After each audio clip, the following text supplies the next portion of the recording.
Welcome back, guys, and thanks for tuning in to another episode of Terrible Towel Tuesday. I am your host, SimFBallCritic, along with the Terrible Towel. And all I can say about Sunday's game, guys, is wow. I mean, wow. It's so much to say wow about, and not just the obvious stuff, so we'll get into that. Excuse my voice, guys. I'm still recovering my voice because I was at the game Sunday, and as you can imagine, I was screaming, particularly on the Martavis Bryant 88-yard touchdown, and I'm still trying to recover. But let's jump into this, guys, because like I said, I don't want to make these videos extremely long. I want to get in and get out, give good information so I can keep you guys' retention. All right, now basically, guys, the first thing I want to talk about, as you see, I get sad for a moment. We lose another offensive lineman. Kelvin Beachum, guys. He's out with the ACL. I see we did just sign Brian Stingley, I believe his name is. Villanueva came in. He did a fairly good job, so we'll see. But, you know, injuries are part of the game, man. But we just continue to lose people. I mean, of course, the big injury, Ben is out. But, you know, Pouncey as well, and you know there's talk of complications. He may have to go and get another surgery, so it's, you know, next man up definitely. Let me get sad for another moment, and this is not sadness, but this is just one of these. Come on, man. -6 yards passing at halftime.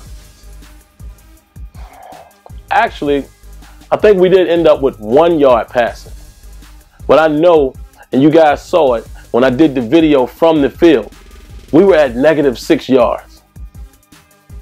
I don't even know what to say about that. Let me say something real quick. I've been a Michael Vick fan for a long time. You know, his style of play I never thought would work at Pittsburgh, and it's showing itself. Even now, you know, at a later age, it's even worse. Now, let's not get it twisted. He did what he had to do. He helped us out in the Chargers game. It is what it is. But it showed up against a nice, solid defense like Arizona. His limitations in our offense. It is what it is. There's nothing against Vick. You know, I see some people out there saying, oh, we should have been playing Landry Jones the whole time. Really? The same Landry Jones that a lot of us want out of there? Come on. So let's not, you know, respond with our hearts and use your head a little bit. Landry Jones might not be the answer either. Now, I got to give him a lot of applause for what he did. Once again, give him all the applause for that. Great job by Landry. What he did do that Vick did not do, and what I do agree with, is he stands in there and he passes the ball. He is a more passing pocket type of guy. You saw it was quick passes. The big pass that he threw to Martavis Bryant, not the 88-yard touchdown, but that one, I think it was like 3rd and 13, hits him over the middle. You go back and look at that play, it was an anticipation throw. He throws it before Martavis comes out of the break. That's what we need. That's Big Ben-like. You understand what I'm saying? And that is what could help us while Ben is out. You know, Vick, at first I was saying maybe if he gets his, you know, hits his stride from the 4th quarter of the Chargers game, maybe now he's ready to go.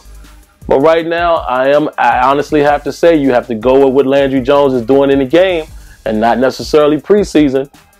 Landry Jones' last outing proved very well. That one bad pass he had to Antonio Brown at his feet, though, didn't like that. But it is what it is. Great victory, man. But the first half, that offense was beyond horrendous. You know, Le'Veon Bell got a tough yards. You know, I think he ended up with about 80-something. Tough running. He's going to give you what he gives you. Antonio Brown made a great catch. Back shoulder throw. Once again, it was Landry Jones. One-on-one with Pat Peterson. Maybe Landry is the guy that can help us until Ben is ready to come back. But I have to give my, you know, my hat off to the defense. Now, I'm going to tell you this. Carson Palmer put up some huge numbers. 400 some odd yards passing, ridiculous numbers. John Brown and Michael Floyd, I think, led the way with as far as yards, and you know Fitzgerald wasn't too far behind. Huge numbers. But what matters the most is we only gave up 1 touchdown. We held I think the Cardinals this year, they're the #1 scoring offense or whatever. We held them to 13 points. That is major. Even though they moved it up and down the field, we kept them out of the end zone. We gave up one touchdown early on. That was it. Gotta applaud that effort. Those guys played their butt off. Now, let me talk about the defense again real quick. Antoine Blake, I love him as, you know, what he brings to the game. His scrappiness, his, you know, his personality, you know, that anger, that hunger. I don't like him on the outside, man. It just is what it is. I do not like him in single coverage. He's not a cover guy. Let's just call it what it is. I think he's a great athlete, but I think he is a nickel corner. Keep him in the nickel, which brings me to the next point. We definitely got to, you know, solidify that outside. I think Ross Cockrell will be the guy going forward. You know, he did get beat on a couple plays, but he was right there. You know, it happens to the best of them. It wasn't like he was completely off the play or he completely didn't, you know, react.